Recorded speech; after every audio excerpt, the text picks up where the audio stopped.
फिलहाल आपको लेकर चलते हैं हम यही दक्षिण 24 परगना। कुल 16 विधानसभा सीटें इस इलाके के अंदर पड़ती हैं जहां वोटिंग आज हो रही है। यहीं से आपको रणवीर की एक रिपोर्ट दिखाते हैं जल्दी से। पश्चिम बंगाल में तीसरे चरण के मतदान के तहत लोग अपने घरों से लगातार निकल रहे हैं। सुबह 9 बजे तक लगभग 14% से ज़्यादा वोटिंग हो चुकी है और इस वक्त मैं मौजूद हूं दक्षिण 24 परगना की डायमंड हार्बर सीट पर। आप देखिए सुबह 9 बजे के बाद यानी लगभग इस वक्त 9:30 बज रहे हैं और 9:30 बजे स्थिति ये है कि जो बुज़ुर्ग लोग हैं उन लोगों को लाने के लिए यहाँ पे कुछ बैटरी रिक्शाज लगी हैं। तो आप देखिए कि यहाँ पर सिक्योरिटी के भी तमाम सारे इंतज़ाम हैं। यहाँ जो महिलाएं हैं, महिलाएं बड़ी संख्या में हैं। बुज़ुर्गों को लाने के लिए यहाँ पर व्यवस्था की गई है और साथ ही यहाँ पे देखिए सिक्योरिटी फोर्सेस बहुत सख्त तरीके से लोगों की जांच कर रहे हैं। और किस तरीके से बुज़ुर्ग आए हैं आप देखिए इन तस्वीरों को, कितनी अच्छी तस्वीरें हैं। सामने एक बुज़ुर्ग महिला जो चल नहीं पा रही है, उनको पकड़ के 2 लोग लाए हैं।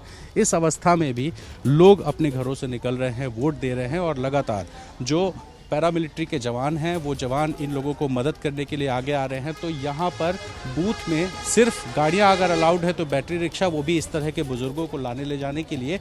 और बड़ी संख्या में जो लोग हैं वो सारे लोग यहाँ पर लोगों की मदद के लिए आगे भी आ रहे हैं, खुद लाइन में लगे हैं। कोरोना के तहत लोगों ने मास्क पहन रखा है। तो कई सारे इंतज़ाम हैं और इन इंतज़ामों के बीच में जो तस्वीर है वो बहुत रोचक है, क्योंकि सुबह 9:30 बजे के आसपास आप देखिए किस तरह से गर्मी बढ़ती जा रही है, लेकिन लोग हैं कि अपने घरों से निकल रहे हैं और गर्मी के बीच में अपने मताधिकार का प्रयोग कर रहे हैं। कैमरा पर्सन प्रेम सिंह के साथ रणवीर, एबीपी न्यूज़, दक्षिण 24 परगना, पश्चिम बंगाल। दक्षिण 24 परगना से हमने आपको ये रिपोर्ट भी दिखाई जो हमारे सहयोगी रणवीर ने हमें भेजी थी। अब मैं रुक कर लेती हूँ मनोज्ञा का, जो कि हुगली में मौजूद है। मनोज्ञा, अभी हमें कुंतल चक्रवर्ती जो हमारे सहयोगी मौजूद हैं दक्षिण 24 परगना में, उन्होंने ये अपडेट दिया कि मतदाता जो हैं वो निकल कर नहीं आ रहे हैं, जिस पर रुमाना ने कहा कि शायद सियासत ने इतनी गंदगी फैला दी है कि मतदाता डर रहा है। वहाँ पर जहाँ आप मौजूद हैं वहाँ क्या तस्वीर है? ऐसा नहीं है। हुगली जिले में लगातार आपको दिखेंगे नंबर ऑफ वोटर्स बढ़ते ही चले जा रहे हैं। दरअसल दोपहर में क्योंकि सुबह मौसम जो रहता है वो ऐसा रहता है कि आप धूप में खड़े हो सकते हैं, जैसे जैसे धूप बढ़ती है वैसे वैसे वोटरों की संख्या थोड़ी कम हो जाती है। लेकिन हुगली में बड़ी संख्या में लोग आ रहे हैं वोट करने के लिए, और यही नहीं, घंटों इंतजार भी अगर करना पड़ रहा है तो वो भी कर रहे हैं। और ये संख्या सिर्फ एक बूथ की नहीं है। तारकेश्वर, हुगली, हावड़ा, दक्षिण 24 परगना, कई इलाकों में, ग्रामीण इलाकों में खास तौर से जहाँ थोड़ी दूर दराज इलाकों पर वोट बूथ हैं, वहाँ से आने में भी अगर समय लगता है। कई वृद्ध लोग आए हैं, अभी हमने देखा यहाँ पर कई ऐसे वृद्ध लोग थे जो गए हैं। अभी आपको अगर तस्वीरें आपको दिखा दें, कैमरा पर्सन सूरज पांडे से कहूँ, देखिए हर उम्र की महिलाएं आपको आती दिखेंगी।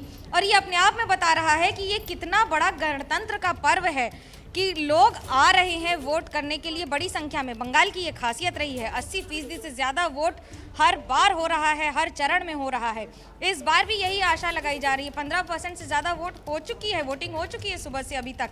तो बाकी सारे राज्यों से बंगाल के आंकड़े बिल्कुल अलग होते हैं। और महिलाओं की संख्या, यकीन मानिए जितने आपको पुरुष दिखेंगे उससे कई गुना ज़्यादा आपको महिलाएं दिखेंगी। उसका एक कारण ये है कि सुबह आकर वोट देके वापस घर जाकर खाना बनाती हैं सब। बिल्कुल ठीक है मनोज्ञा, आप ध्यान में रखना होगा, बनी रही है हमारे साथ। तापमान है और मनोज्ञा, 80% आर्द्रता। बिल्कुल मनोज्ञा, आप बनी रही है। और पश्चिम बंगाल की बात बहुत हो रही है क्योंकि सबसे दिलचस्प मुकाबला यहीं पर है, लेकिन क्योंकि वरिष्ठ पत्रकार दिबांग भी लगातार हमारे साथ बने हुए हैं, तमिलनाडु के लिए भी बात करनी बहुत ज़रूरी है। तमिलनाडु में 234 सीटों के लिए मतदान चल रहा है। दिबांग, मेरा सवाल यही है कि देखिए करुणानिधि भी नहीं है और जयललिता भी नहीं है, 2 बड़े दिग्गजों की जो कमी है वो इस चुनाव में ज़रूर देखने को मिल रही है। क्या लग रहा है, AIADMK जो है हैट्रिक मार सकती है या एक दशक बाद DMK की वापसी? मेरे ख्याल से हैट्रिक मुश्किल लगती है क्योंकि बड़े नेता वहाँ पर नहीं हैं। और जिस तरह से DMK ने इस बार मोर्चाबंदी की है, जिस तरह से उन्होंने चुनाव प्रचार किया है, और उससे, और जो हमारा ओपिनियन पोल है वो भी ये बताता है कि उनकी स्थिति वहाँ पर काफ़ी मजबूत है। ये वहाँ पर न करुणानिधि हैं न जयललिता हैं, लेकिन वहाँ इस बार प्रॉमिसेस बहुत ज़्यादा हैं, वादे बहुत ज़्यादा हैं। AIADMK ने तो 160 अपना जो मैनिफेस्टो है 160 वादे कर दिए हैं। और हर राशन कार्ड अगर आपके पास है तो आपको एक वॉशिंग मशीन मिलेगी, ये भी कहा जाता है। बल्कि स्टालिन ने इस पर, जो DMK के नेता हैं, उन्होंने मजाक भी किया कि अब कुछ ही अगला घोषणा ये करने वाली है AIADMK कि आपको एक हेलीकॉप्टर दिया जाता है। उन्होंने भी काफ़ी घोषणाएं की हैं। दोनों तरफ से अगर घोषणाएं देखें तो इतनी घोषणाएं हैं कि 25,000 करोड़ रुपया उस पर लगेगा राज्य का, जो कि तोहफों की बौछार है मतदाता को लुभाने के लिए। फिलहाल जल्दी से हम आपको लेकर चलते हैं हेमंत बिस्व शर्मा। औपचारिक तौर पर तो उनके नाम को बतौर सीएम असम में बीजेपी की तरफ से प्रोजेक्ट नहीं किया गया है, लेकिन दबी जुबान में कहा जा रहा है कि इस बार बीजेपी सत्ता में अगर आएगी असम में तो फिर सीएम के तौर पर हेमंत बिस्व शर्मा ही प्रदेश की कमान संभालेंगे। और हेमंत बिस्व शर्मा के परिवार से मेरे सहयोगी जैनेंद्र ने बातचीत की है, वो रिपोर्ट जरा आपको दिखा देते हैं। असम में बीजेपी के बड़े नेता हेमंत बिस्व शर्मा का परिवार मेरे साथ है। उनकी पत्नी रैनिकी शर्मा और उनके बेटे नंदल शर्मा।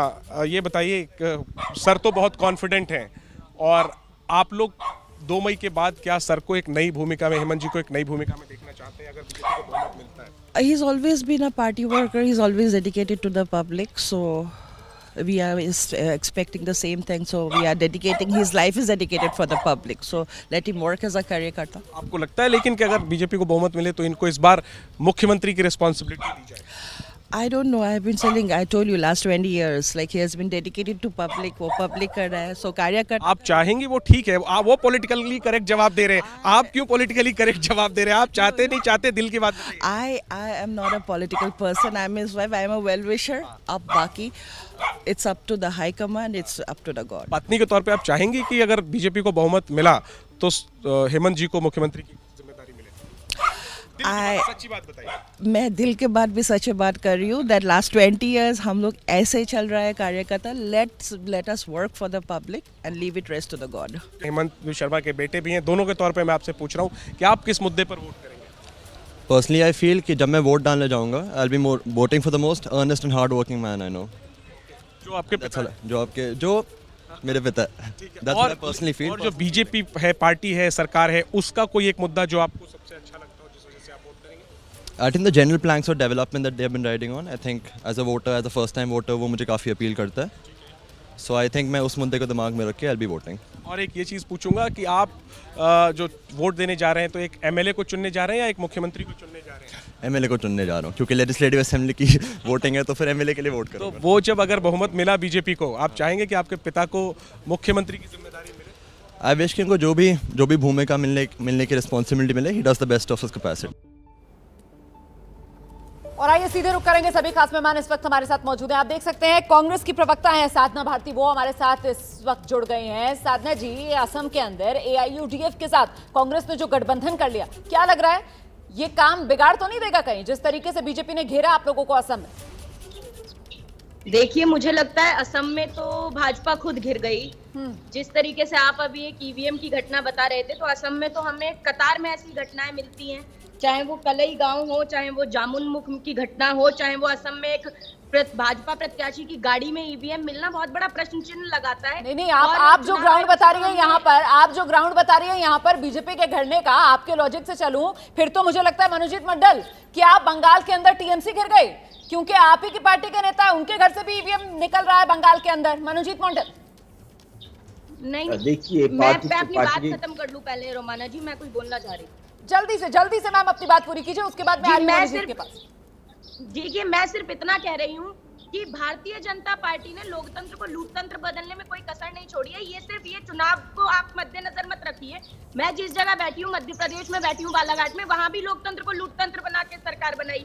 तो इन्होंने तो जनमत को असम्मान करने का, एक अपमान करने का एक रास्ता इख्तियार कर रखा है, और उसी को देखते आज हुए तो चलिए, आज तो मतदान का दिन है, आज तो जनता जनार्दन है, आज तो आप जनता का इंतजार कीजिए कि वो किसके लिए EVM में जाकर बटन दबाने वाली है। मनोजीत मंडल, लेकिन वही लॉजिक जो साधना जी यहाँ पर उठा रही थी, उस हिसाब से क्या TMC घिरी हुई है इस वक्त बंगाल के अंदर? बीजेपी ने घेराबंदी कर दी है TMC की। देखिए, उनके पास तो अभी तक 294 का जो उम्मीदवार उनको अभी तक अनाउंस कर नहीं सके। वो किसी लोगों को, कांग्रेस के लोगों को टिकट दे रहे थे जो रिजेक्ट कर रहे थे। प्राइम मिनिस्टर सब आते हैं इलेक्शन की दिन में लोगों को इन्फ्लुएंस करने के लिए। देखिए, ये तो कोई बिल्कुल कोइंसिडेंस नहीं हो सकता कि तीनों चरण में इलेक्शन अभी हो रहा है, तीनों टाइम प्राइम मिनिस्टर वही दिन में बंगाल में आ रहे हैं कैंपेन करने के लिए। आज हावड़ा से वो कैंपेन करेंगे, हावड़ा के दूसरे हिस्से पे इलेक्शन हो रहे हैं, तो ये सब क्या क्या तो साबित करते हैं? इसमें क्या आपत्ति है? इसमें क्या आपत्ति है? इसमें कौन से नियम का उल्लंघन है? जिन इलाकों के अंदर चुनाव होना है, जहां पर इजाजत है प्रचार करने की, वहां तो आएंगे ही, प्रचार करेंगे ही। अब आप इस पर भी सवाल उठा रहे हैं। यही तो आपकी बेबसी दिखाता है कि बेबस हो गई है क्या टीएमसी पूरी तरीके से? जिस तरीके का जोर बीजेपी ने लगा दिया उसके सामने।